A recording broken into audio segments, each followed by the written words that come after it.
चुनाव आप 27 का देख लेना, आज ही रिजल्ट मैं घोषित कर देता हूं, आप 6-7 महीने बाद देख लेना, अखिलेश यादव की 100 सीटें नहीं आएंगी और ये सत्ता में फिर आ जाएंगे। संपूर्ण जन क्रांति का वक्त आ गया है आपके माध्यम से, राहुल गांधी हो, अखिलेश यादव हो, अब तो पिटाई खा रहे हैं, अब विपक्ष की फिजिकल पिटाई हो रही है। खुलेआम एक तरीके की इस सरकार के खिलाफ जो है एक तरीके की क्रांति, जन क्रांति करने का समय है। अभी तक भी आपको जान के आश्चर्य होगा कि हरियाणा का चुनाव लगभग अब पौने 2 साल हो रहे हैं। जो पिटीशन हाई कोर्ट में लगाई गई थी, जहां गड़बड़ियां थी, पोस्टल बैलेट सही तरीके से नहीं गिने गए थे, उनका आज तक फैसला नहीं आया। ममता बनर्जी के भतीजे अभिषेक बनर्जी की पिटाई वहां हुई, उसके बाद कल्याण बनर्जी उनका सांसद है, उनकी पिटाई हुई। तो ये क्या लोकतंत्र चल रहा है? ये तो एक तरीके से लठतंत्र चल रहा है। और इस सब के ऊपर पर्दादारी जो कर रहा है, वो सबसे ज्यादा खतरनाक संस्था जो आज की तारीख में बन गई है, वो है मीडिया। नमस्कार, मैं हूं संजीव श्रीवास्तव। आप देख रहे हैं 4 PM उत्तर प्रदेश। दोस्तों, साल 2027 में उत्तर प्रदेश सहित 7 विधानसभाओं के चुनाव हैं और 7 विधानसभा चुनावों के पहले जिस तरह से भारतीय जनता पार्टी अपने कार्ड्स खेल रही है, वो आप देख रहे हैं। देश गहरे संकट में है। बहुत सारे, या कह सकते हैं अधिकांश मोर्चे, महंगाई की जबरदस्त मार है, हाहाकार है, विद्यार्थी परेशान है, किसान हलाकान है और जो राष्ट्रीय तो ये इशू है, अंतर्राष्ट्रीय मोर्चे पर कहाँ खड़ा हुआ है देश। लेकिन जो भारतीय जनता पार्टी है, उसके जो कर्ता धर्ता है, उनका तो एक ही लक्ष्य है कि कैसे कैसे कैसे जो चुनाव उसको जीत लिया है। और उसमें बहुत सारे ब्लेम्स लगातार लगे हैं कि कैसे जितने भी संवैधानिक संस्थाएं हैं, ईडी है, सीबीआई है, इनकम टैक्स है, उनका उपयोग कीजिए। इलेक्शन कमीशन ऑफ इंडिया को आपने बिल्कुल मुट्ठी में लिए हुए हैं और वो अपना काम कर रहा है। कैसे एसआईआर में लाखों लाख नाम कट जा रहे हैं और उसके बाद सुनवाई कहीं नहीं हो रही। जो अंतिम हमारा विकल्प है, कोर्ट से भी कहीं ना कहीं निराशा हाथ लग रही। तो अभी जो पूरा का पूरा परिदृश्य है, हाल है, इन हालात पर, क्योंकि बंगाल में आपने देखा, बंगाल में जो 4 मई को नतीजे आए थे, नतीजों के बाद क्या कुछ प्रधानमंत्री जी ने कहा था, बदलाव की राजनीति, बदलाव की बदले की वहां पूरी की पूरी प्रक्रिया दिख रही है। और क्या कुछ करती है तृणमूल कांग्रेस, लोग कह रहे हैं कि उसकी अपनी जगह। लेकिन आपने तो देश में, आप सत्ता में है, आप बंगाल में सत्ता में आ गए, तो आप सुधारिए ना। लेकिन कहीं जो हो रहा है कि कैसे नेस्ता नाबूद कर दो विरोधियों को, कुछ ना बताओ। राहुल गांधी निशाने पर, जितने हैं सब निशाने पर। लेकिन अब लावा कहीं जो है खदबदा रहा है, रोष एक जबरदस्त स्वरूप ले चुका है। जो हाल है, जो स्थितियां हैं, जो परिस्थितियां हैं, इन हालात में जो विपक्ष है, इंडिया ब्लॉक है, उसके मूव्स क्या होने चाहिए और देश की जनता किस तरीके से ये जो उसकी मुश्किलें हैं कम कर पाए अपने आप से, उस दिशा में क्या कदम होना चाहिए। इसी सब बातों पर चर्चा के लिए चलेंगे एक बेहद बेहद खास मेहमान के पास। जुड़ता हूं, जुड़ गए, हमारे साथ हैं चौधरी पुष्पेंद्र सिंह जी। चौधरी पुष्पेंद्र सिंह जी, बहुत बहुत आपका स्वागत, आपने हमारे लिए जी, वक्त धन्यवाद, निकाला। धन्यवाद, नमस्कार। बिल्कुल, बिल्कुल। जी। और मैंने जैसे कहा कि बहुत कठिनाइयाँ ही कठिनाइयाँ हैं देश में। और इस समय जो भारतीय जनता पार्टी है, जो हुकूमत है, वो तो वही अपने गुंतारों में है। जैसा मैंने कहा, अब पश्चिम बंगाल से उस तरह की सूचना आ रही है। हमने देखा कि कैसे 2 सांसदों की 2 दिनों में, रविवार और सोमवार को पिटाई हुई। अब ये निकल रहा है कि वहां जो तृणमूल कांग्रेस है, टूट जाएगी। उसको पश्चिम बंगाल में वही कुछ हो सकता है जैसा महाराष्ट्र में हुआ था, वो जो असली शिवसेना, नकली शिवसेना। सब पर एक शुरुआती नोट आपका। देखिए, अभी मैं सोशल मीडिया पे एक कार्टून देख रहा था, एक पोस्टर जैसा बनाया हुआ था, उसमें 4 लोगों की फोटो थी। पहला फोटो मोदी जी का था, उसके नीचे लिखा था कि जो भी हो credit goes to prime minister. दूसरा फोटो राहुल गांधी का था, उसके नीचे लिखा था कि प्रश्न जो है, जो question goes to the opposition, इस देश में जो हो रहा है। तीसरा फोटो जवाहरलाल नेहरू का था, उसमें उसके नीचे लिखा था कि all blame goes to Jawaharlal Nehru. और चौथा फोटो जो था वो अडानी का था, all tenders go to Adani. ये नटशेल में सारे देश का जो है आज की तारीख में हाल है कि यदि कोई भी इस देश में अच्छा हो, बुरा हो, जैसा भी हो, सारे अच्छे कामों का तो श्रेय जो है प्रधानमंत्री को जाना चाहिए, गोदी मीडिया के अनुसार या इनके भक्तों के अनुसार, या जा रहा है। सारे प्रश्न, जबकि 12 साल से ये सरकार में है, उसके बावजूद सारे प्रश्नों के उत्तर जो है अपोजिशन को या राहुल गांधी को देने हैं। और जो भी गड़बड़ियां हो रही हैं, उसका जो मूल कारण है वो नेहरू है। और अगर कोई धंधे की बात हो, कोई टेंडर की बात हो, कोई बड़े ठेके पट्टे मिलने हैं, फैक्ट्रियां बिकनी है या और कोई जो है फैक्ट्रियां लगनी है, निवेश होना है, तो वो सारा का सारा जाएगा अडानी, इनके मित्रों के पास। ये देश की हालत बना करके इन्होंने छोड़ दी है। आज की तारीख में युवा सड़कों पे मारा मारा फिर रहा है, उसका भविष्य टोटली अंधकार में है। सारे पेपर लीक हो रहे हैं और सारी परीक्षाओं में घोटाले हो रहे हैं। कोई जो है कहने सुनने वाला नहीं है और जो किसान है वो बेतहाशा परेशान है। आज की तारीख में किसानों के बहुत ज्यादा मेरे पास जो है टेलीफोन आते रहते हैं कि भाई खाद हमें बिल्कुल नहीं मिल रहा है, चौधरी साहब आप इस बात को बार बार वहां उठाओ। तो खाद के लिए बहुत ज्यादा परेशानी है। अब ये कह रहे हैं जैविक खाद ले लो, उससे भी भरपाई होने वाली नहीं है, क्योंकि जैविक खाद ही वो चीज है जिसके माध्यम से जो श्रीलंका की क्रांति हुई थी वो इसी वजह से हुई थी कि वो लोग जानबूझ करके जैविक खाद पे आए थे। प्रोडक्शन डाउन हो गया और भुखमरी सारे देश में फैल गई। अब मैं एक एक करके सारी चीजों को आपको गिनवाऊंगा। देखिए, अपोजिशन की जहां तक हालत है, वो तो जो एसआईआर हो, चाहे वोट काटना हो या तमाम चीजें हो, वो चुनाव आयोग या तमाम एजेंसियां, ईडी है, सीबीआई है, इनकम टैक्स है, तमाम जो है केवल भाजपा के कार्यकर्ता के रूप में काम कर रहे हैं और निष्पक्ष चुनाव करवाने में ये बिल्कुल विफल रहे हैं। और तमाम गलतियों के बावजूद भी और तमाम वोट भाजपा के विपक्ष में जाने के बावजूद भी, उसके खिलाफ पड़ने के बावजूद भी उसको जबरदस्ती जिताने का काम जो कर रहा है वो चुनाव आयोग और ज्ञानेश कुमार जैसे व्यक्ति, जो अवैध तरीके से, एक तरीके से जो है बैठाए गए हैं वहां पर, अपने प्यादे के रूप में बैठाए गए हैं, वो काम कर रहे हैं। जो कार्यपालिका की हालत है, जो सरकार है, वो किसी चीज की कोई रिस्पॉन्सिबिलिटी इस देश में नहीं ले रही है। पेपर लीक हो तो कोई इस्तीफा नहीं देगा। धर्मेंद्र प्रधान जो शिक्षा मंत्री है, और कोई और काम हो जाए, फाइनेंस मिनिस्टर रुपया गिरता चला जाए, अर्थव्यवस्था बर्बाद हो जाए, फाइनेंस मिनिस्टर चुप्पी साधे हुई है। ऑपरेशन सिंदूर में क्या क्या गड़बड़ियां हुई आज तक कोई पता नहीं लगा। और कितना हमारा नुकसान हुआ, क्या हमारा अचीवमेंट था, क्या हमारी विदेश नीति, किसी को कुछ नहीं पता। ये विदेश में जाकर के टॉफियां बांट रहे हैं, क्या इनका अचीवमेंट है जो 100 देशों से ज्यादा इन्होंने यात्रा 12 साल में की, वहां से हमें क्या निवेश मिला, कितने लोग ऑपरेशन सिंदूर के साथ के दौरान, कितने देश हमारे साथ खड़े हुए, हम सब लोगों ने उस चीज का देख लिया। तो कार्यपालिका बुरी तरीके से, यानी कि सरकार बुरी तरीके से फेल हो चुकी है। अब आते हैं पार्लियामेंट के ऊपर, जो दूसरा हमारा एक विंग है। पार्लियामेंट में किसी को बोलने नहीं दिया जाता, जनता के मुद्दे नहीं उठाए जाते, हाउस को स्थगन कर दिया जाता है अपने मर्जी को थोपने के लिए, और बिलों को पास किस तरीके से धक्का पेल तरीके से किया जा रहा है, ये सारा देश देख रहा है। अब इन सब की शिकायत लेकर के कोई आम जन जाए तो कहां जाए? न्यायपालिका के पास जा सकता है, जुडिशरी के पास जा सकता है, जो संविधान की रक्षक मानी जाती है और नागरिकों के अधिकार की जो है एक तरीके से पहरेदार है।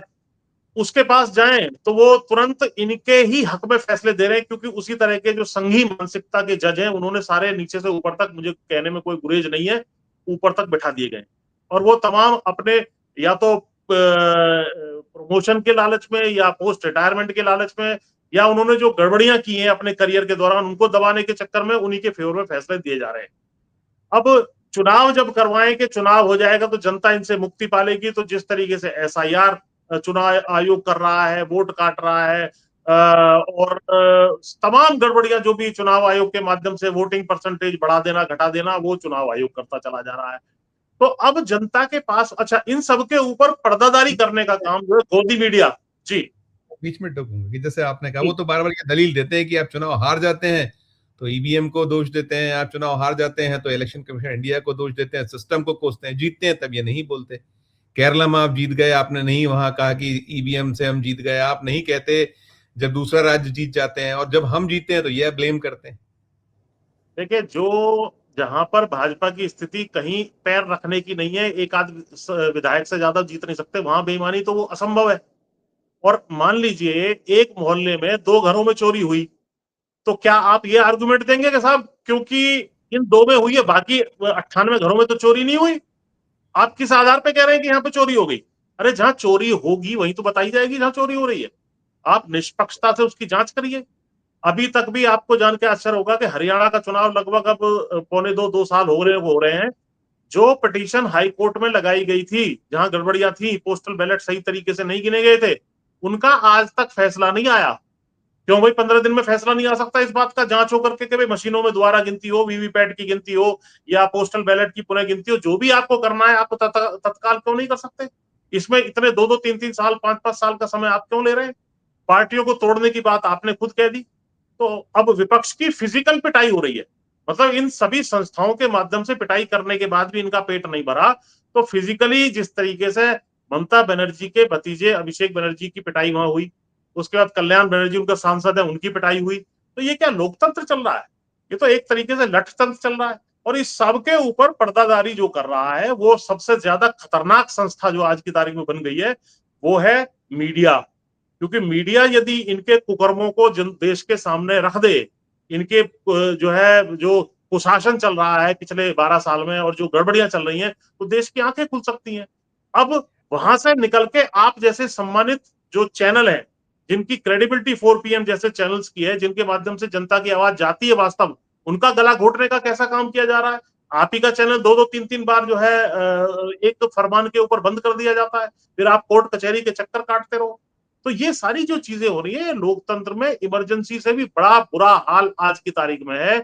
और जनता त्राहिमाम है और जनता चाहती है कि किसी भी तरीके से जो है इनसे मुक्ति मिल जाए, वरना देश को ये टोटल बर्बाद कर देंगे। इन्होंने विदेश नीति चौपट कर दी है, अर्थव्यवस्था का इतना बुरा हाल है, रुपया रोज गिरता चला जा रहा है, महंगाई आसमान छू रही है। विदेश में जहां से सस्ता और अच्छा तेल, अच्छी क्वालिटी का तेल ईरान से हमारे पास आ सकता था, वहां से ना लेकर के हम ट्रंप का आदेश पर वहां से हमने बंद किया। हम रशिया से भी जो है इन्होंने कहा तो हमें मजबूरी में वहां से कम करना पड़ा। अब वेनेजुला का, अमेरिका का, अन्य जगहों का तेल हम लेंगे तो महंगाई तो बढ़ेगी ही बढ़ेगी हमारे देश में, वहां ट्रांसपोर्टेशन कॉस्ट ज्यादा पड़ती है। तो पेपर लीक से लेकर के, महंगे तेल से लेकर के, और प्रॉफिट देना है तो अपने अदानी और अंबानी जैसे मित्रों को दिया जा रहा है, और देश की जनता को बताया जा रहा है, पाठ पढ़ाया जा रहा है कि अब आप बचत करो, अब आप जो है वाहनों का प्रयोग कम करो, वर्क फ्रॉम होम करो। तो ये सारी व्यवस्था इनके हाथ से निकल चुकी है और जनता इनको हटा चुकी है वास्तव में। मैं खुलेआम कहता हूं कि ये आज की तारीख में जो मोदी जी सरकार में बैठे हैं, 2024 में ये चुनाव हार चुके थे, ये अवैध सरकार है बिल्कुल। हरियाणा में हारे हैं, अवैध सरकार है, महाराष्ट्र में हारे, बिहार में हारे, बंगाल में हारे, ये तमाम चोरी से अवैध रूप से बनाई हुई सरकारें हैं। और अवैध सरकारों के खिलाफ जनता को कहीं ना कहीं अंत में सड़कों पे उतरना पड़ता है, इसके अलावा और कोई रास्ता नहीं है। और जो है बहुत ज्यादा जनता आज की तारीख में परेशान है, केवल चुनाव आयोग, मोदी मीडिया और जुडिशरी इस सरकार के सारी चीजों को बचाने का काम कर रही है, लेकिन लंबे समय तक ये स्थिति संजीव जी इस देश में नहीं चलेगी। नहीं, बिल्कुल, बिल्कुल, आप ठीक कह रहे हैं। मैं एक चीज़ और भी देखिए, अभी हम आक्रोश तो देख रहे हैं, कितना ज़बरदस्त आक्रोश है। वो एक जो सीजेपी हमने देखा, मज़ाक में या एक कहीं जो जिस तरह से सुप्रीम कोर्ट के चीफ जस्टिस साहब का एक वो जो टिप्पणी थी, उसके बाद उसका उदय हुआ, सोशल मीडिया पे थी। अब वो 6 तारीख को उतरने वाले हैं, सड़क पर उतरने दिल्ली आ रहे हैं वो उसके जो कन्वीनर हैं। लेकिन कई सारे सवाल हैं, देखिए जो भारतीय जनता पार्टी की राजनीति करने का तरीका रहा है पुष्पन जी, आपने देखा है कि वो कैसे चीजों को टर्न करती है, कैसे मुद्दों से ध्यान हटाती है, कैसे वो अपने विरोधियों को चित्त करती है। तो ये जो सब चल रहा है, देखिए 6 जून को इंडिया ब्लॉक की बैठक होने वाली है, 6 जून को उस पार्टी का दिल्ली में ये जो प्रदर्शन होना, इसको क्या, ये क्या संयोग माना जाए या इसमें कुछ और भी देख सकते हैं? कि हमने पिछला बहुत सारा इतिहास है, आप 2014 के पहले याद करिए, उसी दिल्ली जंतर मंतर से शुरू हुआ था वो आंदोलन, फिर उस आंदोलन, अन्ना आंदोलन से कैसे कैसे क्या क्या हुआ, सब चीजें आज हम उसको रीड करते हैं तो हमें समझ में आता है कि नहीं इसमें ये क्या क्या था। तो इसको कैसे आप डिकोड कर सकते हैं? देखिए संजीव जी, आज की तारीख में तो क्योंकि लीगल तरीके से या चुनाव लड़के जनता इनको या विपक्ष इनको नहीं हटा सकता। जब जनता वोट देकर के एक सरकार बनाती है, जनता उसी सरकार को वोट के माध्यम से हटा सकती है। ये हमारा संवैधानिक तरीका है, ट्रांसफर ऑफ पावर का पीसफुल तरीका है। और संविधान के अनुसार जो है संस्था हुई है चुनाव आयोग, जो निष्पक्षता से यदि काम करे तो जनता का रोष वोटों में दिखाई देगा और सरकारें बदल जाएंगी। जैसे कि यूपीए की सरकार जो इनके हर पैमाने पर इनसे ज्यादा बढ़िया थी, चाहे वो जीडीपी की विकास दर हो या किसानों की आय बढ़ाने की बात हो या युवाओं को रोजगार देने की बात हो, उसको नेगेटिव रूप से पेंट करके हटाने का काम किया। तो उन्होंने कोई अड़चन नहीं अड़ाई, निष्पक्ष चुनाव हुए, जनता के मन में था भाई ये खराब सरकार काम कर रही है, वो बदल गई 10 साल बाद। लेकिन ये इसलिए नहीं बदल रहे क्योंकि ये एक तो सीबीआई, ईडी, इनकम टैक्स तमाम एजेंसियों का प्रयोग करके पार्टियों को तोड़फोड़ करना, राजनीतिक उनका दुरुपयोग करना एजेंसियों का, वो कर रहे हैं। और सबसे बड़ी बात, चुनाव आयोग इनका पिट्ठू बनके, इनका जो है तोता बनके काम कर रहा है। जैसा ये चाहते हैं वैसा चुनाव आयोग करता है। बंगाल में 27 लाख लोगों का वोट जो है वोट लिस्ट में से नाम काट दिया जाता है और उसके बावजूद चुनाव हो जाता है। और उस पर टिप्पणी सुप्रीम कोर्ट के जजों की आती है कि साहब अगली बार वोट दे देंगे। अरे भैया 5 साल बाद वोट होगी। अगर पलट के उनका वकील मैं होता तो कह देता भाई श्रीमान जी आपकी तनख्वाह भी 5 साल बाद दे देंगे, क्या तकलीफ है, 5 साल बाद तनख्वाह ले लेना आप अपनी। या सुप्रीम कोर्ट के जज 5 साल बाद आकर बन जाना, घर लेट जाओ तब तक जाकर के। भाई ये कंटिन्यूअस अधिकार है, ये ऐसा नहीं है कि इस चुनाव में दिया अगले चुनाव में नहीं दिया। तो इसमें मेरा जो विचार है, 6 तारीख को जो इंडिया गठबंधन की बैठक भी है और ये कॉकरोच पार्टी वाले भी आ रहे हैं, मेरा ये कहना है कि अब इस सरकार को जनता उखाड़ करके फेंकना चाहती है, लेकिन वो वोट के माध्यम से या चुनावों के माध्यम से शायद पॉसिबल नहीं है। और जिंदा कौमें कभी भी 5 साल का इंतजार नहीं कर सकती। 2024 के बाद ये अवैध सरकार, जैसा मैंने आपको बताया, तमाम सरकारें ये जहां जहां जीते हैं अवैध तरीके से जीते हैं, बेईमानी करके जीते हैं। इनका कोई राइट, लेजिटिमेट गवर्नमेंट ये नहीं है, इनका कोई राइट जो है वहां सत्ता में बने रहने का नहीं है। तो जनता ने जब इनको आदेश नहीं दिया, उसके बावजूद ये ड्राइवर सीट पर बैठ गए। ऐसे ड्राइवर को कान पकड़ के भगा देती है जनता। और जन क्रांतियां होती हैं, ऐसी कोई बात नहीं है, यहाँ पर भी हमारे देश में भी हुई है, 77 में सबने देखा। तो अब यहाँ पर विपक्ष को सड़कों पे उतरना पड़ेगा। राहुल गांधी, कांग्रेस, इंडिया गठबंधन आह्वान करे, किसान नेताओं, किसान संगठनों को बुलाए, मजदूर नेताओं, मजदूर संगठनों को बुलाए, युवाओं को बुलाए और तमाम जो एनजीओ है उनको बुलाए और कह दे भाई अब हम जो सड़कों पे उतर रहे हैं, हमें कोई विश्वास जो है इन तमाम संस्थाओं में नहीं बचा, क्योंकि ये सब एक दूसरे को बचाने का काम कर रही हैं। चुनाव आयोग इनको सत्ता सौंप रहा है और उस सब के ऊपर पर्दादारी करने का काम जो है, उनको बचाने का काम जुडिशरी कर रही है। और सारे खेल को जनता के सामने उजागर ना करके बहुत बड़ा देशद्रोह का काम जो है ये मोदी मीडिया कर रहा है।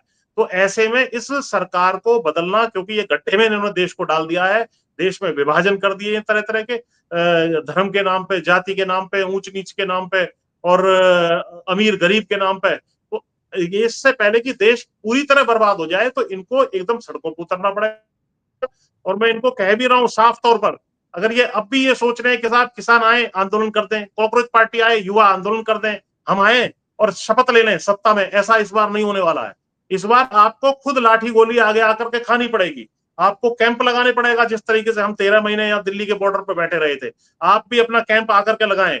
अखिलेश यादव जी, अगर आपको मुख्यमंत्री बनना है तो आइए यूपी गेट पर 1 लाख आदमियों को लेकर के आप यहाँ बैठिए। आप जो है वहां से हरियाणा से मोबिलाइज करिए, हुड्डा और बाकी सब लोग जो चाहते हैं मुख्यमंत्री बनना, उधर से सचिन पायलट को और तमाम लोगों को मोबिलाइज किया जाए, पंजाब के लोगों को मोबिलाइज किया जाए, दिल्ली को मोबिलाइज किया जाए। तो लाखों लोग जो है दिल्ली के चारों तरफ घेरा बना लें और तब तक ना हटे जब तक ये सरकार इस्तीफा देके मोदी अपना झोला उठा करके इस देश को छोड़ करके ना भाग जाए। ये करना पड़ेगा आपको। इसमें खुली घोषणा राहुल गांधी कर दें कि साहब अगर इस आंदोलन के दौरान सरकार किसी पे ज्यादती करती है या किसी पे मुकदमे लगाती है तो हम लोग सरकार में आते उन सारे मुकदमों को वापस ले लेंगे, हम कंपेंसेशन भी देंगे और स्वतंत्रता सेनानी कहलाओगे आप लोग। ये स्वतंत्रता की लड़ाई है, एक बार फिर लड़नी पड़ेगी। और जैसे ही लड़ी जाएगी उसमें जो है सब का जो है वो निकाल दिया देना पड़ेगा, निकाल करके और इस लड़ाई को मजबूती से लड़ने का काम करें।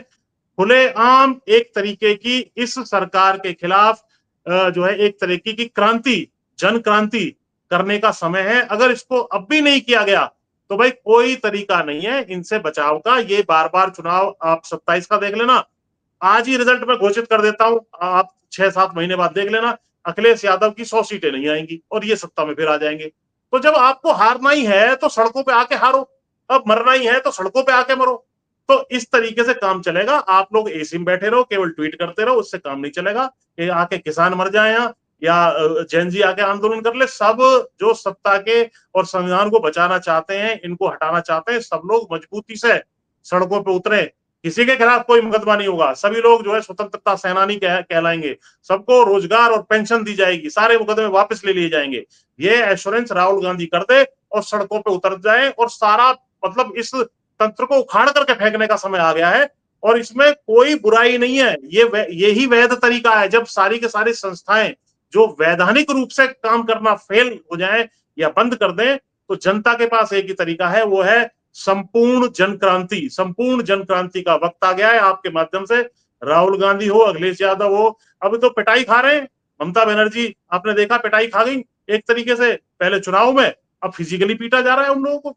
अरे ये दल हालत टूट हो गई। दल उसके दल उनका बावजूद भी अगर दल सड़कों उनका पे आप नहीं उतरते तो भैया आपका आप कोई जो है, आप भी नहीं, पिटोगे फिर हम भी पिटते रहेंगे जी। दल उनका टूटने वाला है, टूटने की स्थिति में वो दोहराया जा रहा है महाराष्ट्र में। दूसरी चीज ये आपसे आखिर मैं एक छोटा सा टिप्पणी चाहूंगा। एक तो आपने कहा, हमने देखा शाइनिंग इंडिया बड़ी हाइप दी गई थी, लेकिन शाइनिंग इंडिया में चूंकि चुनाव निष्पक्ष हुए थे, स्वतंत्र हुए थे, तो कैसे पलटी थी बाजी 2004 में देखा था हमने। आज यही है कि सारा कुछ है, सब कुछ आजिज है आमजन, लेकिन कहीं ना कहीं वो जो मैनिपुलेशन है, खेल है, वो सब हो रहे हैं। मैं आखिरी में सवाल ये करूंगा, आपने 1977 जैसी एक क्रांति की बात की, तो अब ये वक्त आ गया है पुष्पेंद्र जी, इसको भी एक जोड़ दीजिएगा। आपने बाकी तो कहा कि अब इसके अलावा कुछ नहीं बचा, लेकिन क्या जितने भी जो विरोधी दल है, एक कोई पूरा एक समग्र दल बने, कुछ भी जो उसको नाम दिया जाए, ऐसा वक्त आ गया, ये भी एक जरूरी होना चाहिए, इसको इस दिशा में बढ़ना चाहिए। यहाँ लाके खत्म करूंगा। नहीं, बिल्कुल, ये बहुत ही बढ़िया आपने बात कही है। देखिए, अभी सब दलों को ये देखना है कि हमें देश को बचाना है, हमें अपनी व्यक्तिगत आइडेंटिटी नहीं बचानी है। और देख ही लिया, व्यक्तिगत आइडेंटिटी बचाने के चक्कर में सबसे पहले तो बिहार वाले मारे गए, इधर हरियाणा वाले मारे गए, उधर जो है स्टालिन का क्या हाल हुआ, उधर आप ये देख रहे हैं कि बंगाल में क्या हुआ। अब निश्चित रूप से यूपी में भी यही होगा। फिर क्या कर लोगे? दिल्ली में क्या हुआ भाई, अरविंद केजरीवाल के क्षेत्र में से दुनिया भर की वोटें, 20-25 हजार 30,000 वोटें काट दी गई। तो जब सारा ही खेल बेईमानी से हो रहा है, तो आप उस गेम को खेल क्यों रहे हो? आप, वक्त आ गया कि खेल का मैदान बदल दो, रेफरी बदल दो, सारी व्यवस्था को बदलो। सारी व्यवस्था बदली जाएगी तभी ये आगे चल पाएगा।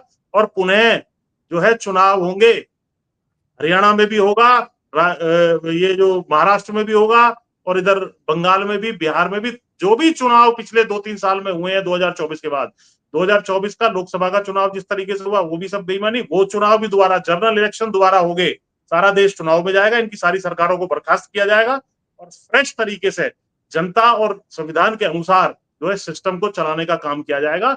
अन्यथा ऐसे ही बैठे रहेंगे, अगर ये ट्वीट करते रहेंगे और बैठे रहेंगे एसी में, इंतजार करते रहेंगे कि साहब अब बहुत बुरा समय आ जाएगा अपने आप ही और हम सत्ता में आ जाएंगे, तो ये होना संभव नहीं है। इसके लिए बड़ी रिस्क लेना जरूरी है। जनता भी सड़कों पर उतरे, तमाम संगठन सड़कों पर उतरे, सारा विपक्ष एकजुट हो, चाहे वो एक पार्टी बना करके आए, जैसा कि 75-77 के समय जनता पार्टी का गठन हुआ था, कांग्रेस के बड़ा झंडा है, उसके नीचे आप लोग आ जाओ, और कांग्रेस से ही ज्यादातर लोग निकले हुए हैं इसमें से। और नहीं तो भैया, जैसे महाराष्ट्र में दल टूटे थे, बहुत बुरा हाल हुआ था, ऐसे ही अब ममता बनर्जी की पार्टी टूट रही है। कहीं भी इनका तो टूटने लायक भी नहीं बचा तेजस्वी का दल। तो कल को जब ये हार जाएंगे, अखिलेश यादव, इनका दल टूट जाएगा। तो ये सब चीजें आगे और ज्यादा खराब हो, इससे पहले ही आप लोग जन क्रांति कर दो, वरना जो है देश का बचना अब संभव नहीं है। बिल्कुल पुष्पेंद्र जी, आपने बहुत मुफीद फरमाया, और आपका आक्रोश, आपका गुस्सा, और ये जन का आक्रोश है। आप किसान नेता हैं, आप एक्टिविस्ट हैं, आप रोज लोगों से साबका होता है, तो आप जानते हैं कि कितना आक्रोश है। लेकिन वही है कि चुनाव फेयर नहीं हो रहे हैं, इस कारण सब कुछ ये आज हाल है, और देश किस जगह खड़ा है।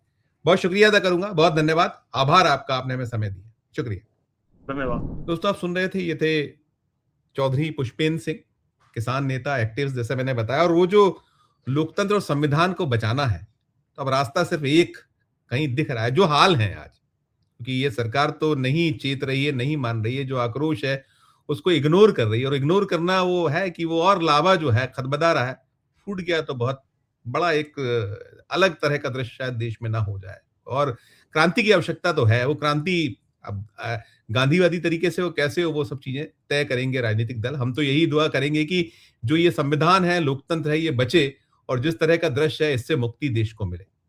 चर्चा में इतना ही। आपकी अपनी जो राय हो, आपकी अपनी जो टिप्पणी हो, जरूर हमारे इस वीडियो के कमेंट बॉक्स में कीजिएगा। और अच्छी लगी हो चर्चा तो चैनल को लाइक कीजिए, सब्सक्राइब कीजिए, ज्वाइन का बटन दबाइए, तो हमारी हौसला अफजाई होगी। प्यार उस समय रखिए, देखते रहिए 4 PM न्यूज नेटवर्क। धन्यवाद, नमस्कार।